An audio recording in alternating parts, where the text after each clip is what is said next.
દીકરી પિતા વિશે થોડું કહેવા માંગે છે તો તમે શાંતિથી સાંભળશો। માં અને માતૃભૂમિને વંદન એ પહેલા પિતાએ આપેલા સંસ્કારો પૈકી એક ગણી શકાય। આપણે જાણીએ છીએ કે દરેક કવિઓ અને લેખકોએ માતા અને તેના માતૃત્વની જ ઉપમા આપી છે, પરંતુ ક્યારેય પણ પિતા વિશે બોલવામાં આવ્યું નથી કે તેના વિશે વધુ લેખ પણ લખવામાં આવ્યા નથી। બાળક નાનો હોય ત્યારથી મોટો થાય ત્યાર સુધી તેને માતૃપ્રેમ નિબંધ આવે છે, પરંતુ પિતૃપ્રેમ નિબંધ ક્યારે નથી આવતો। હું માતાનો વિરોધ નથી કરતી, પરંતુ પિતાનું મહત્વ કહેવા માંગુ છું। પિતા શબ્દ તો સૌ જાણે છે, પણ તેનું મહત્વ કોઈ જાણે છે? નહીં તો ચાલો આજે હું જણાવું। પિતા એટલે કે જેમ એક મકાનને ટકાવી રાખવા માટે મજબૂત પાયાની જરૂર પડે છે, એક મકાનને ટકાવી રાખવા માટે મજબૂત પાયાની જરૂર પડે છે, તે જ પ્રમાણે સાહેબ એક સુંદર પરિવારને ટકાવી રાખવા માટે પિતાની જરૂર પડે છે। પિતાની હાજરી તો સૂરજ જેવી હોય છે સાહેબ, પિતાની હાજરી તો સૂરજ જેવી હોય છે। સૂરજ ગરમ જરૂર થાય છે, પણ ના હોય તો અંધકાર છવાઈ જાય છે। એક કહેવત છે કે ઘોડે ચડતો બાપ મરજે પણ છાના વીણતી માં ના મરતી।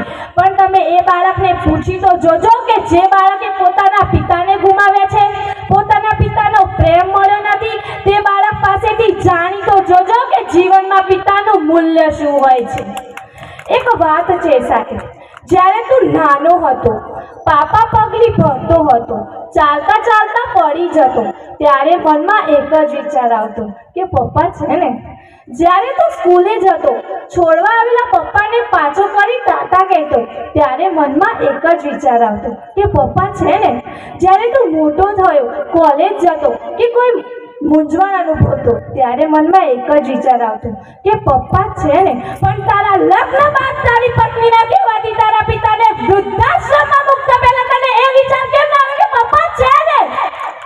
તો બસ મારી એક જ વિનંતી છે કે તમે તમારા માતા કે પિતાને ક્યારેય વૃદ્ધાશ્રમમાં ના મૂકતા, કેમ કે એ છે ને ત્યારે તમે છો, એમના વગર તમારું કોઈ અસ્તિત્વ જ નથી।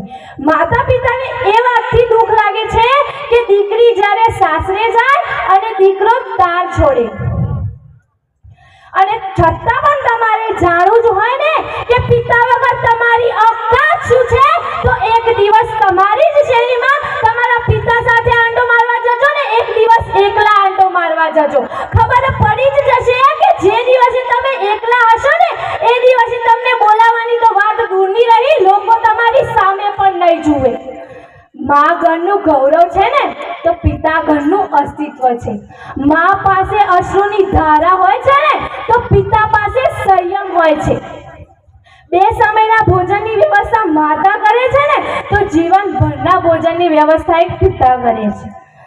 એક દીકરી કહે છે કે મને મારા પપ્પા કરતા સાંજ વધારે ગમે છે, મને મારા પપ્પા કરતા સાંજ વધારે ગમે છે, કેમ કે પપ્પા તો ફક્ત રમકડા જ લાવે છે, પણ સાંજ તો મારા પપ્પાને લઈને આવે છે। જો માં એક એવી બેંક હોય, જો માં એક એવી બેંક હોય જે તમે તમારા બધા જ દુઃખ જમા કરાવી શકતા હો, તો હું કહું છું કે પિતા એક એવું ક્રેડિટ કાર્ડ છે કે પિતા એક એવું ક્રેડિટ કાર્ડ છે જે બેલેન્સ ના હોવા છતાં પણ ખુશીઓ અઢળક મળે છે। જો એકલા હાથે ઘડતર કરવાવાળી દરેક માં જીજાબાઈ હોય છે ને, જો એકલા હાથે ઘડતર કરવાવાળી દરેક માં જીજાબાઈ હોય છે ને, તો માતાના ગયા પછી ઘડવાવાળા દરેક પિતા પણ રામ જ હોય છે।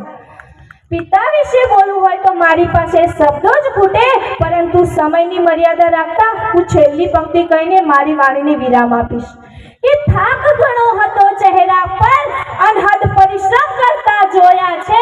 થાક ઘણો હતો ચહેરા પર, અનહદ પરિશ્રમ કરતા જોયા છે।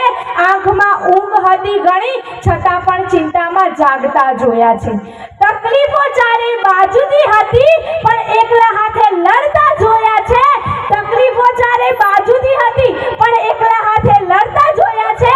કોઈને તકલીફ વર્ણવતા ન હતા, પણ અડધી રાત્રે જાગી ખુલ્લી આંખે અમારા ભવિષ્યના સપના સજાવતા જોયા છે, પાય પાય ભેગી કરીને અમારી ખુશીઓ ખરીદતા જોયા છે, પાય પાય ભેગી કરીને અમારી ખુશીઓ ખરીદતા જોયા છે, એ ખુશીઓ માટે પોતાના સમડાઓને રોતા જોયા છે, પોતાની પસંદગીને નાપસંદ કરી અમારી પસંદગીને અપનાવતા જોયા છે, પોતાની પસંદગીને નાપસંદ કરી અમારી પસંદગીને અપનાવતા જોયા છે।